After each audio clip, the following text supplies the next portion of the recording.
शं वरुणः शन्नो भवत्वर्यमा शन्न इन्द्रो बृहस्पतिः शन्नो विष्णुरुक्रमः ॐ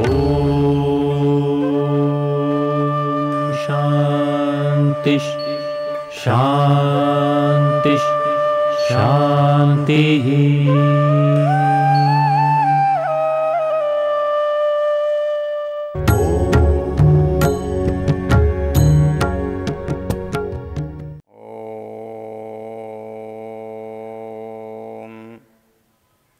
अग्निर्होता कविक्रतुः सत्यश्चित्रश्रवस्तमः देवो देवीभिरागमत्। ओम शांति शांति शांति। हम इस वेद ज्ञान की चर्चा के प्रसंग में जैसे मंत्रों पर विचार कर रहे हैं, ये मंत्र ऋग्वेद के पहले मंडल के प्रथम सूक्त का 5वां मंत्र है। इससे पहले हम 4 मंत्रों की चर्चा कर चुके हैं। इस मंत्र की चर्चा करते हुए हमने देखा था अग्निर्होता कविक्रतुः सत्यश्चित्रश्रवस्तमः। यहाँ अग्नि की हम विशेषताएं बता रहे हैं। जिस अग्नि से यज्ञ संपादन कर रहे हैं, जो अग्नि यज्ञ का संपादक है, उसके अंदर ये गुण होने चाहिए। मंत्र में देखा हमने, मंत्र का ऋषि मधुछंदा है, मंत्र का देवता अग्नि है, मंत्र का छंद गायत्री है, और उसके आधार पर हमने मंत्र के अंदर जो देवता, क्योंकि अग्नि है तो अग्नि का उसका प्रतिपादन होना चाहिए, मंत्र का अग्नि विषय होना चाहिए, मंत्र में जिसकी चर्चा की गई हो वो अग्नि होना चाहिए। तो अग्नि यहाँ इन गुणों से युक्त है। कवि है, क्रतु है, कवि क्रतु है, सत्यश्चित्र है, श्रव है, और उसके अंदर दिव्यताएं हैं। हमने इसके पहले और दूसरे विशेषण की चर्चा की। अग्निर्होता कवि क्रतुः, हम कवि क्रतुः, क्रतुः उसके कर्म को कहते हैं, उसकी प्रज्ञा बुद्धि को कहते हैं, उसकी क्रांतता को कहते हैं। पहले तो उसके अंदर कवित्व है, कुछ बताने की क्षमता है, कुछ बता सकने की योग्यता है, तो वो परमेश्वर कवि है या वो परमेश्वर यज्ञ वाला है। वो कहते हैं कि कवि जो होता है वो दूर तक देखता है, जानता है। हमने वेद रूपी काव्य को देखा, इसकी रचना करने से वो कवि है। उसके अंदर जो क्रतुत्व है, निर्माण की क्षमता है, वो अपार है। जिसके पास ज्ञान की क्षमता अधिक होगी वही उसके पास ही निर्माण की क्षमता भी अधिक होगी, क्योंकि वास्तविक जो शक्ति या बल है वो ज्ञान ही है। बाकी बल उसके सहायक हैं, लेकिन सबसे बड़ा जो बल है वो ज्ञान का है। इसके लिए संस्कृत में कहा गया है धिक बलम क्षात्र बलम ब्रह्म तेजो बलम बलम। कहता है किसी के पास धन का बल है, किसी के पास पद का बल है, किसी के पास शरीर का बल है, लेकिन इन सब बलों में जो सबसे बड़ा बल है वो है ज्ञान का बल। तो जिसके पास ज्ञान है और जितना अधिक ज्ञान है उसकी उतनी ही अधिक योग्यता, क्षमता और रचनात्मकता है। और इसलिए परमेश्वर को भी ज्ञानी होने से ही परमेश्वर कहते हैं। इसके अंदर जो परम पद का प्रयोग है, परम विशेषण का प्रयोग है, वो उसकी अधिकता बताने के लिए। हमारे जो और परमेश्वर के अंतर हैं वो यही तो हैं कि वो हम जीवात्मा हैं, वो परमात्मा है, हम पुरुष हैं, वो पुरुष विशेष या परम पुरुष है, वो हम के अंदर जो स्वामित्व है वो थोड़ा है, ईश्वरत्व थोड़ा है, उसके पास परम है इसलिए वो परमेश्वर है। आचार्य पतंजलि ने एक सूत्र बनाया, निरतिशयम तत्र सर्वज्ञ बीजम, अर्थात परमेश्वर के अंदर यदि कोई चीज़ सबसे अधिक है, उच्चता की शिखर तक गई हुई है, तो उसका ज्ञान है, और उस ज्ञान के कारण से वो सर्वज्ञ कहलाता है, और यही गुण उसको ईश्वर बनाता है। इसको ईश्वर बनाने का जो कारण है, क्योंकि हम ये सोचते हैं ज्ञान हमारे पास भी है, लोग हमको भी ज्ञानी समझते हैं, कहते हैं हम ज्ञानी हैं, लेकिन बहुत सामान्य, बहुत थोड़े। हमारे पास किसी भी विषय का ज्ञान हो, उसकी बड़ी सीमा है, मात्रा बड़ी थोड़ी है। क्यों? हमारे पास सब कुछ का ज्ञान क्यों नहीं हो सकता? क्योंकि हमारे पास धारण करने की, प्राप्त करने की जो योग्यता है, क्षमता है, वो कम है। जैसे सबसे बड़ी जो योग्यता है धारण करने की या प्राप्त करने की, वो होना है। जहाँ वो होता है वहाँ की वो जानता है, जहाँ वो होता नहीं है, हो सकता नहीं है, वहाँ की वो जानता भी नहीं है। तो परमेश्वर क्यों जान सकता है और मैं उसे क्यों नहीं जान सकता? क्योंकि परमेश्वर सब जगह है, इसलिए वो सबको जान लेता है, जान सकता है। हम नहीं हैं इसलिए नहीं जान सकते। इसलिए वो सर्वव्यापक है, सब जगह विद्यमान है। वो सब जगह विद्यमान है, इसलिए वो सर्वज्ञ है, और सर्वज्ञ होने के कारण उसे सर्वशक्तिमान कहते हैं, क्योंकि ज्ञान उसका बल है, शक्ति है। तो यहाँ पर उसे जो कहा गया है कि उसका ज्ञान और उसका बल बहुत है, कवि क्रतु, वो रचना और ज्ञान दोनों में अत्यंत योग्य है। इसलिए कवि और क्रतु है। संसार में जो ऊर्जा है, अग्नि है, ये सबसे अधिक महत्वपूर्ण है, सबसे अधिक बल इसमें है।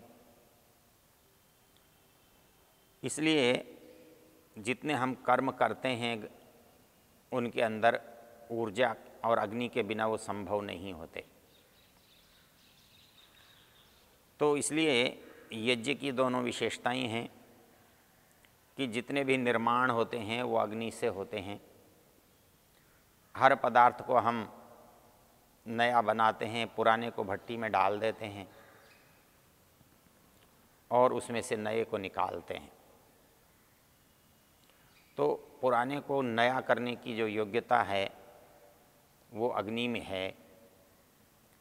इसलिए वो भौतिक अग्नि जो है, कवि क्रतु है, उसकी योग्यता बहुत है और उसकी रचना बहुत प्रकार की है। सत्य, सामान्य रूप से सत्य कहते ही हमें केवल एक वाक्य याद आता है कि सच, जिसको हम सत्य कहते हैं। लेकिन सत्य शब्द बना ही सत से है। जिसका अर्थ होना है। जो चीज़ हो ही नहीं है, हो सकती नहीं है, वो सत्य नहीं है। सत्य की पहली शर्त तो सत्ता है, अस्तित्व है।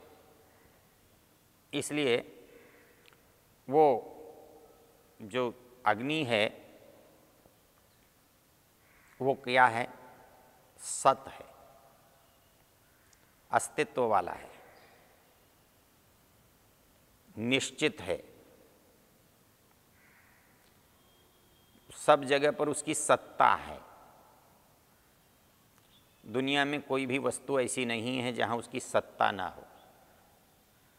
हमने पिछले मंत्रों में तुलना करके देखा था कि परमेश्वर को और इस अग्नि को जो समान विशेषण दिए थे वो क्यों दिए थे। ये भी सब जगह है, वो भी सब जगह है।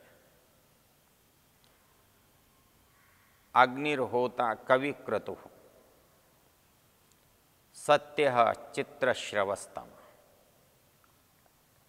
वो सत्य स्वरूप है और परमेश्वर भी सत्य स्वरूप है। हम जब सारे संसार को एक शब्द में समझना चाहते हैं, समझते हैं, तो हमारे दर्शन में एक छोटा सा शब्द आता है,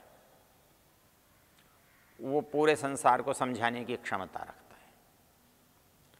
सारा संसार उस एक शब्द से समझा जा सकता है, समझ में आ जाता है। संसार का कोई पदार्थ उससे बाहर नहीं रहता। वो कौन सा शब्द है?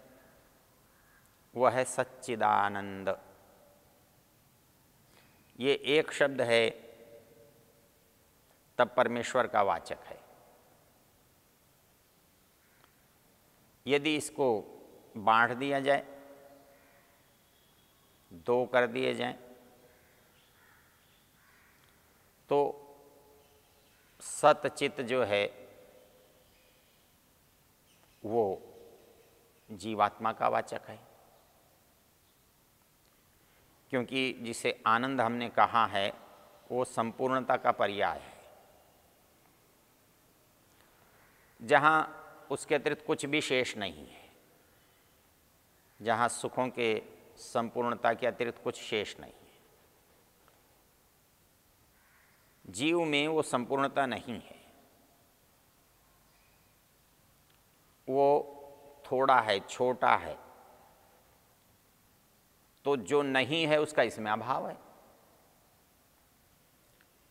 जो है उसका अस्तित्व है, जहाँ है उतना अस्तित्व है, जहाँ नहीं है उसका अस्तित्व, वो चीज़ उसमें नहीं है। तो जो नहीं है उसको अभाव कहा है। तो इस जीवात्मा के पास अभाव है, अल्पता है, अर्थात ज़्यादा चीज़ नहीं है और थोड़ी चीज़ है सब कुछ थोड़ा थोड़ा है। सत्ता भी थोड़ी है, ज्ञान भी थोड़ा है, और ज्ञान से होने वाला सुख भी थोड़ा है। इसलिए ये है और होने के साथ चैतन्य वाला भी है, लेकिन संपूर्णता वाला नहीं है। और जब हम केवल एक प्रकृति को देखते हैं तो उसको हम सत्य के रूप में देखते हैं, सत्ता के रूप में, अस्तित्व के रूप में। और वैदिक दर्शन की जो विशेषता है वो इसके अंदर छिपी हुई है। एक जो विशेषण है पहला, वो तीनों में घटित होना चाहिए। सत प्रकृति है, सत जीवात्मा भी है और सत परमात्मा भी है। जो लोग ये मानते हैं कि जी केवल जीव है या केवल ईश्वर है या केवल प्रकृति है, उसको ये शब्द ही मिथ्या कर रहा है। ये शब्द बता रहा है कि इसके अंदर एक वस्तु जो सब में है तभी वो जाकर पूरा बनता है। यदि ईश्वर में आनंद हो और सत्ता न हो तो, ज्ञान न हो तो आनंद हो सकता है क्या? उसके अंदर आनंद है, ये बात सिद्ध हो रही है कि जिसके पास आनंद है उसके पास ज्ञान भी है और उसके पास सत्ता भी है, क्योंकि वो आनंद ज्ञान और सत्ता के बिना हो ही नहीं सकता, अस्तित्व के बिना हो ही नहीं सकता। अस्तित्व है, ज्ञान है, संपूर्णता है, इसलिए उसके अंदर तीनों गुण हैं। जो लोग मानते हैं कि हम जीव को ब्रह्म का अंश मानेंगे या कुछ मानेंगे, वो भी गलत है, क्योंकि संपूर्णता जिसके पास है वो भी सदा है और जिसके पास अल्पज्यता है वो भी निरंतर है, उसका भी अस्तित्व कभी लोप नहीं होता। तो जीव सत और चित है, और इसका सतचित होना, यदि चित होना जीव का लक्षण है तो सत होना भी उसका लक्षण है। तो उसका जीव का जो जीवत्व है उसका अस्तित्व भी निरंतर है, सदा है। और ये संसार में हम देख रहे हैं कि जीव के पास सत है, अस्तित्व है, और चित चेतना है। और प्रकृति में ऐसा पदार्थ स्पष्ट हैं जिनके अंदर केवल सत है, सत्ता है। तो जो कोई ये कहता हो कि ये प्रकृति भी परमेश्वर से बनी है या प्रकृति से कुछ और बन गया है चेतन में, संभव नहीं है, क्योंकि सत केवल वो सत है जिसमें चित्त और आनंद का अभाव है। जिसमें चित्त और आनंद का अभाव है वो सत है, जिसमें आनंद का अभाव है लेकिन चित्त और सत दोनों विद्यमान है वो सत चित्त जीवात्मा है। और जिसके अंदर सत चित्त और आनंद अर्थात संपूर्णता तीनों विद्यमान हैं वो परमेश्वर सच्चिदानंद है। तो ऋषि दयानंद का जो त्रैतवाद है, जो ऋषि दयानंद का नहीं, वो जो वेद का त्रैतवाद है जिसको हम द्वासुपर्णा से जानते हैं, उसमें तीनों की सत्ता एक शब्द से बता दी है और तीनों की सत्ता सदा रहती है, क्योंकि आगे के भेद भी अलग रहते हैं। यदि इनकी भिन्नता न होती तो ये तीन शब्द रखने की जरूरत ही नहीं थी। यदि ईश्वर केवल आनंद का नाम होता तो सत और चित कहने की जरूरत नहीं थी। यदि कोई आनंद वाला है तो उसमें सत और चित होने चाहिए, तभी उसमें आनंद होगा, नहीं तो होगा नहीं। और जिसमें सत और चित है उसमें आनंद है नहीं, और उसमें आनंद अर्थात संपूर्णता कभी आएगी भी नहीं। यदि आसक्ति होती तो शब्द की आवश्यकता ही नहीं थी। उसी तरह जिसको आज हम आनंद से रहित और चेतना से रहित देख रहे हैं, उसको ये कह देना कि ये स्वयं चेतन हो जाएगा, ये संभव नहीं है।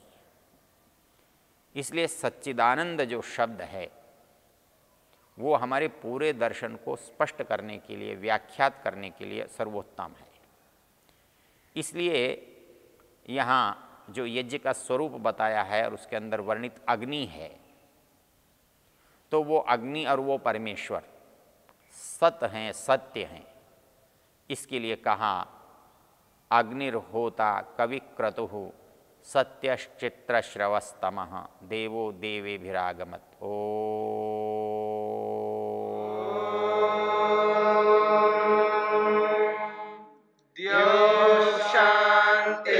शांतिरंतरिक्षं शांतिर्पृथिवी शांतिरापः शांतिरोषधयः